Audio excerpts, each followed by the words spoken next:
Seruste, dneska budeme fotiť sekačku, ukážeme si, ako sa to fotí, ako sa to spracováva.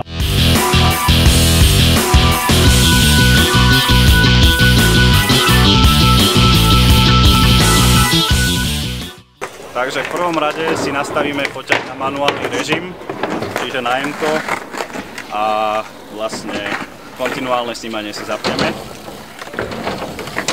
A to je všetko.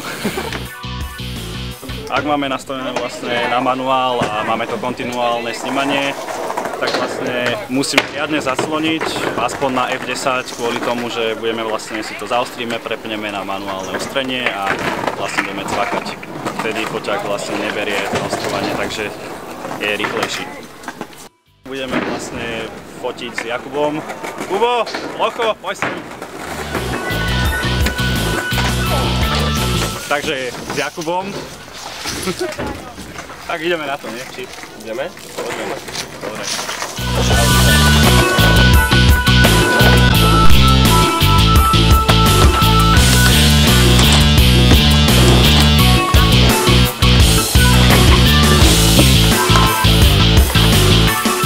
Ako som už spomínal, mám to zaclonené F9 až F10 proste. Zaostrím si, ruky mám takto, nepoužívam statív. Sice keď máte statív, použite ho určite, aspoň budete mať menej práce vo Photoshope.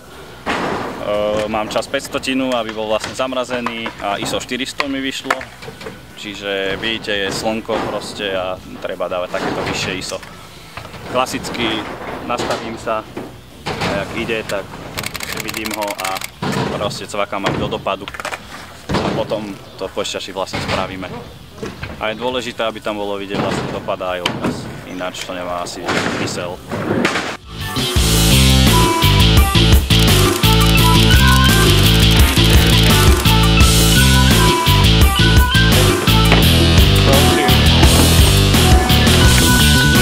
Takže máme to nafotené, ideme sa pustiť do spracovania.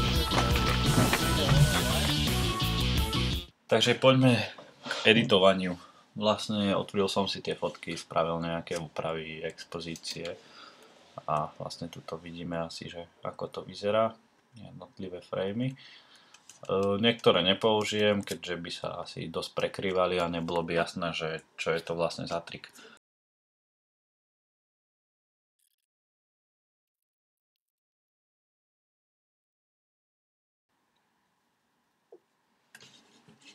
Dobre.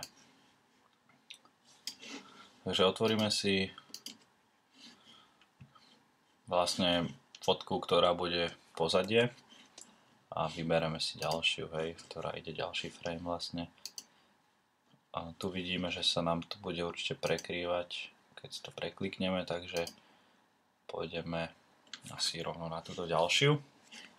Veľmi jednoducho vytvoríme takto novú masku a pôjdeme vlastne s brushom na ňu, čiže klávesová skratka Bčko.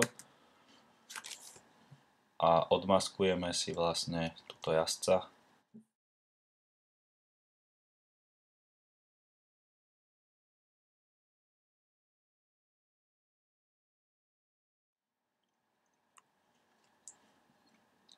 Takže odmaskujeme si ho cca, necháme aj takto navyše.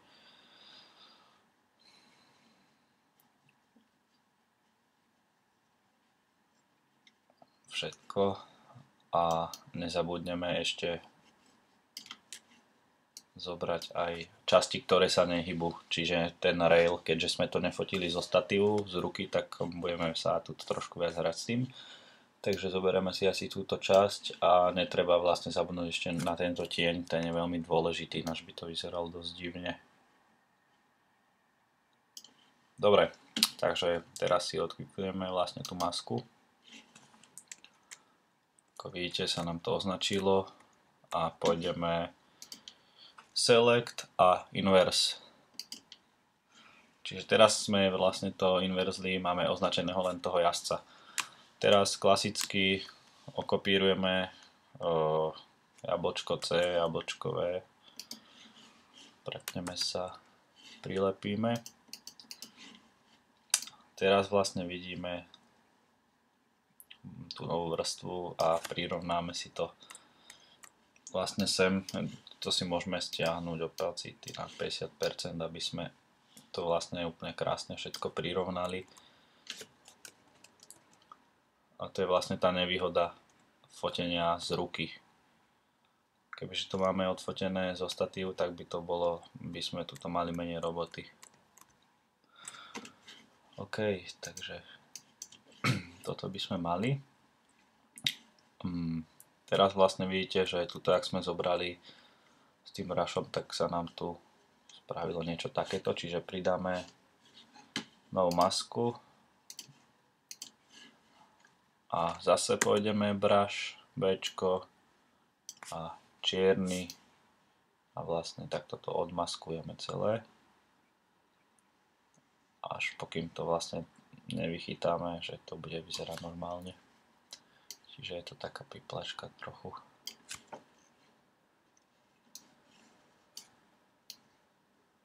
Treba si dávať pozor na takéto detaily, že dve lampy a tak. Napríklad tuto tie spoje zábradlí a toho railu tam.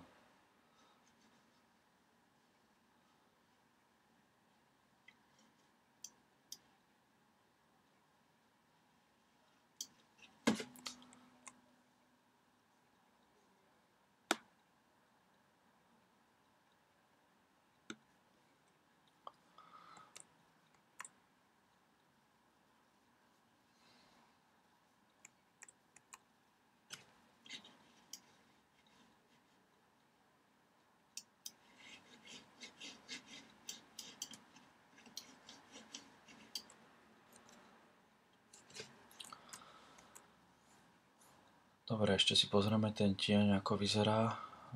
Hej.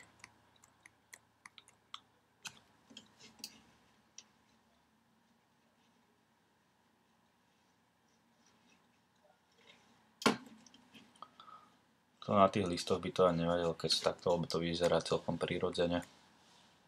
A hlavne treba toto ešte vychytať. Čiže to už transformáciou musíme pohnúť, lebo vlastne je to celé na šikmo odfotené. Teda, keďže je to bez toho statívu.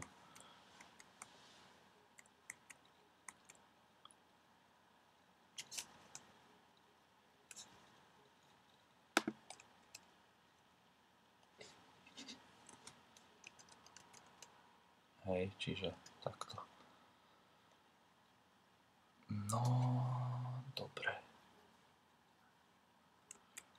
OK.